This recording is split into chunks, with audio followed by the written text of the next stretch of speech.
नमस्कार, मैं एस.के. सिंह अपने YouTube channel knowledge super power के माध्यम से आज हाइट एंड डिस्टेंस का पार्ट 2 लेके आया हूँ, जिसमें टोटल 3 क्वेश्चंस हैं। उम्मीद करते हैं कि इससे पहले जो हमने पार्ट 1 में जो क्वेश्चन आपको दिया था वो क्वेश्चन आप लोग अच्छे से रिवीजन कर लिए होंगे।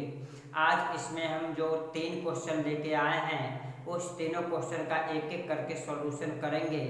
तो चले देखते हैं कि इसका एक एक क्वेश्चन करके सॉल्यूशन कैसे करेंगे। क्वेश्चन नंबर फर्स्ट को देखते हैं कि किस तरह से इसका सॉल्यूशन होगा।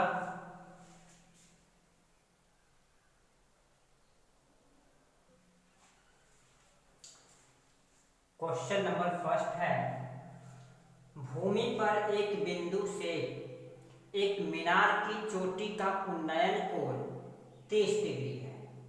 मीनार की ओर 30 मीटर चलने के पश्चात उन्नयन कोण 60 डिग्री हो जाता है। मीनार की ऊंचाई ज्ञात करें। उन्नयन कोण हम पहले बता चुके हैं कि उन्नयन कोण नीचे बनता है। भूमि पर किसी एक बिंदु से, सपोज दैट मान लो कि ये समतल है, भूमि है, इस भूमि पर किसी भी एक बिंदु से, या तो यहां से ले लो, यहां से ले लो, कहीं से भी ले लो, तो भूमि के किसी एक बिंदु से मीनार की चोटी का, अब मीनार की चोटी का, तो सबसे पहले हम मीनार पहले बता चुके हैं कि मीनार लंबवत खड़ा होगा। तो लंबवत खड़ा होगा तो इसमें ए बी एक मीनार है, तो हम लिख लिए, माना कि मीनार की ऊंचाई इक्वल टू h मीटर। अब मीनार की चोटी का, अब मीनार जो है, इस मीनार का चोटी ए है और पाद बिंदु बी है। तो कह रहा है मीनार की चोटी का उन्नयन कोण 30 डिग्री है।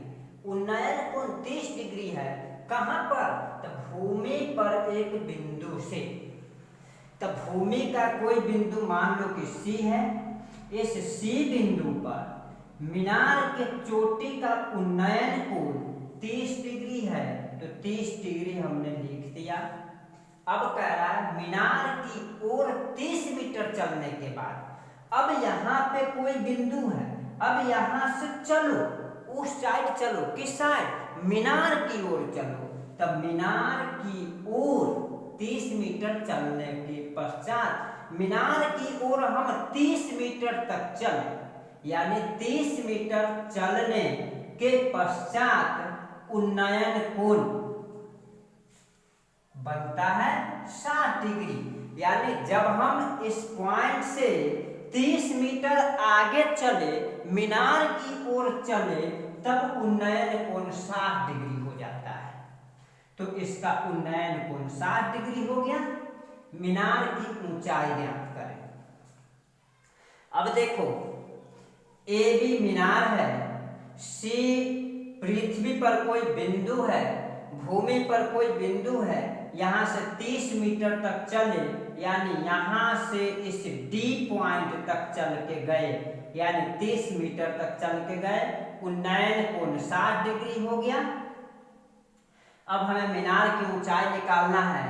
तो इस मीनार की ऊंचाई, यहां 2 त्रिभुज है, एक त्रिभुज है ए बी सी और एक त्रिभुज है A B D, A B D. यहाँ 2 त्रिभुज जो दिया गया है, इस दोनों त्रिभुज में h का वर्णन है, ऊंचाई का वर्णन है। तो हमको इस दोनों त्रिभुज से किसी भी त्रिभुज का यूज करके हम h निकाल सकते थे। अगर यहाँ से लेके यहाँ तक कुछ वैल्यू दिया हुआ होता तो ये आधार और लंब में संबंध लेके हम निकाल सकते थे। लेकिन यहाँ तो अगर हम ए बी डी त्रिभुज का यूज करते हैं तो आधार है ही नहीं। अगर हम ए बी सी त्रिभुज का यूज करते हैं तो इसमें भी हमको लंब और आधार चाहिए, तो आधार BC है और BC है ही नहीं, क्योंकि CD 30 है, 30 है और ये X है। x का वैल्यू रहेगा तभी तो पूरा वैल्यू फाइंड होगा ना।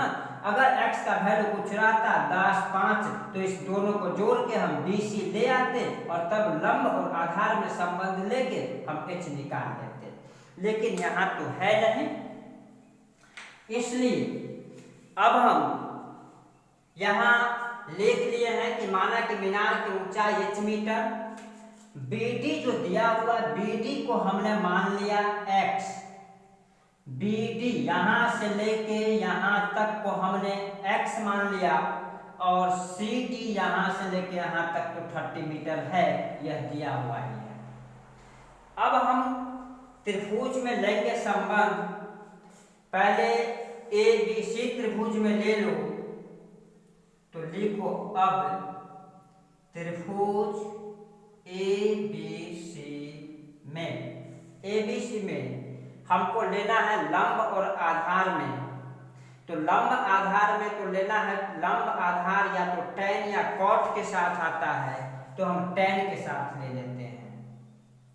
और ABC ये ट्रायंगल है, ये 30 डिग्री है तो tan 30 डिग्री इक्वल टू लंब बाय आधार P बाय B। P कितना है h है और B कितना है BC है, और BC कितना है BC यहां से लेके यहां तक और यहां से लेके यहां तक जो है x और 30 को जोड़ के लाया गया है, यानी BC के बदले हम लिख सकते हैं x प्लस 30, यानी BC x प्लस 30 टोटल हो गया। अब इम्प्लाइज देंगे क्योंकि इसका 2 है, यहाँ tan 30 का वैल्यू होता है, tan 30 का क्या वैल्यू होता है 1/√3, 1/√3 equal to h/x plus 30, implies आगे दे दो। अब बाई क्रॉस करो, √3 को h से मल्टीप्लाई करो, √3 into h equal to x plus 30 को 1 से मल्टीप्लाई होगा x प्लस 30, इम्प्लाइज h का वैल्यू क्या नहीं, तो यहाँ ऐसा कर दो कि h का वैल्यू नहीं फाइंड करके x का वैल्यू यहाँ फाइंड करो, तो √3h ऐसे ही रहने दो, 30 को इधर ले आओ, -30 उस साइड, x बच गया और इसको सीधा कर लो, x इक्वल टू √3h - 30, समीकरण फर्स्ट। अब हम त्रिभुज ABD में लेंगे और ABD में लेके वहां से भी हम x का वैल्यू फाइंड कर लेंगे। इसके बाद अब हम ABC ट्रायंगल में ले लिए, अब ABD में लेंगे तो लिखो पुनः त्रिभुज ABD से भी लिख सकते हैं, में भी लिख सकते हैं, त्रिभुज ABD में या त्रिभुज ABC से इस त्रिभुज ABD में भी हमको लंब और आधार में ही रिलेशन लेना है, और लंब और आधार का tan होता है और यहाँ 60 डिग्री है, इसलिए हम यहाँ लिख सकते हैं tan 60 डिग्री इक्वल टू, और tan का फॉर्मूला P/B होता है, P का वैल्यू h है और B का वैल्यू x है। tan 60 का वैल्यू पता है कि tan 60 का वैल्यू क्या होता है, tan 60 का वैल्यू √3 इक्वल टू h/x, और बाई क्रॉस कर दो, x को √3 से मल्टीप्लाई करोगे तो √3x इक्वल टू h होगा, और x इक्वल टू x के मल्टीप्लाई में जो है वह नीचे आ जाएगा, डिनोमिनेटर में हर के रूप में आ जाएगा h/√3।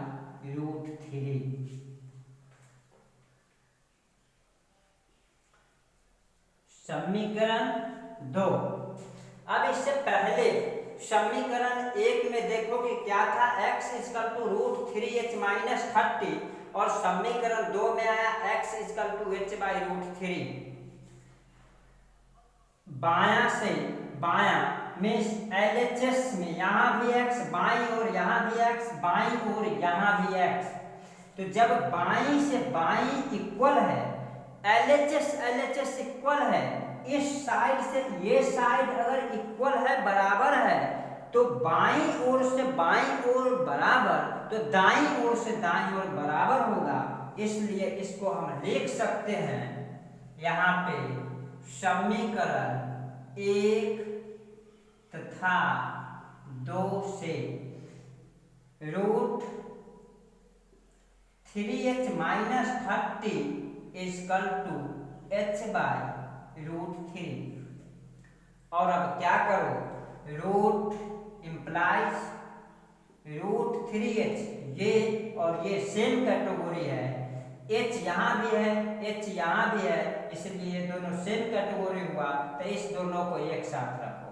तो h/√3 को अगर हम राइट साइड से लेफ्ट साइड लाते हैं तो प्लस है, तो यहाँ आके माइनस हो जाएगा, तो h/√3 = -30, राइट साइड जाके +30 हो गया। अब इसका बट्टा पर का जोड़ कर दो, तो इसको इससे मल्टीप्लाई हो जाता है। √3 को √3 से मल्टीप्लाई करोगे तो 3 हो जाएगा, h बच गया, माइनस यहाँ h हो जाएगा टोटल के बाई √3 हो जाएगा = 30, और 3h में से 2h सब्सट्रैक्ट हुआ, तो 2h = इस √3 को यहाँ मल्टीप्लाई हो जाएगा 30 × √3, और 2 से कैंसिल भी हो सकता है 15, यानी h = 15√3। यह भी आंसर हो सकता है, या नहीं इसको अगर बढ़ाना चाहते हो तो इसको आगे बढ़ा सकते हो, h = 15 और √3 का वैल्यू हम पहले बता चुके हैं 1.732 होता है। √3 का वैल्यू 1.732 होता है। इसको रिवाइज कर लेना, मेमोरी में इसको सेट कर लेना, क्योंकि √3 का वैल्यू बार बार मैथमेटिक्स में आ जाता है। अब देख लो, 15 को इससे हम मल्टीप्लाई करेंगे, तो सीधा सीधे मल्टीप्लाई करो, 15 टोटल को 2 से करो, 15 2 जा 30, कैरी 3, 15 3 जा 45 और कैरी 3, 48 का 8 कैरी 4, 15 7 जा 105, 105 और 4 109 कैरी 10। अब 15 1 जा 15 और कैरी 10 25। पॉइंट कितने डिजिट के बाद हो जाएगा? 1 2 3, 3 डिजिट के बाद पॉइंट हो जाएगा 1 2 3। यहाँ पे पॉइंट दे दो, मीन्स क्या हुआ 25.98 आंसर। इस तरह से क्वेश्चन नंबर 1 का सॉल्यूशन हुआ। थोड़ा सा लंबा था, इसलिए हम इसको इरेज करके और उसके बाद बनाए हैं। तो आप इस क्वेश्चन को अच्छे से समझिए, क्योंकि मैं जो क्वेश्चन दे रहा हूँ वो आपके एग्जाम के व्यू से ही दे रहा हूँ।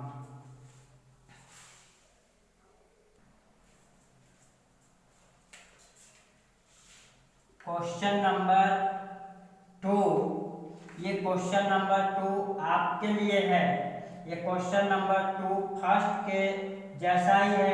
क्वेश्चन नंबर 2 बना के और आपको मेरे व्हाट्सएप नंबर पे सेंड कर देना है। ये मेरा व्हाट्सएप नंबर है, इस पे क्वेश्चन नंबर 2 को आप बना के भेज देना। और वीडियो अगर अच्छा लगता है आपके लिए सहायक है, आपके लिए हेल्पफुल है, तो इस वीडियो को लाइक करके और अपने ग्रुप में शेयर भी कर देना। धन्यवाद।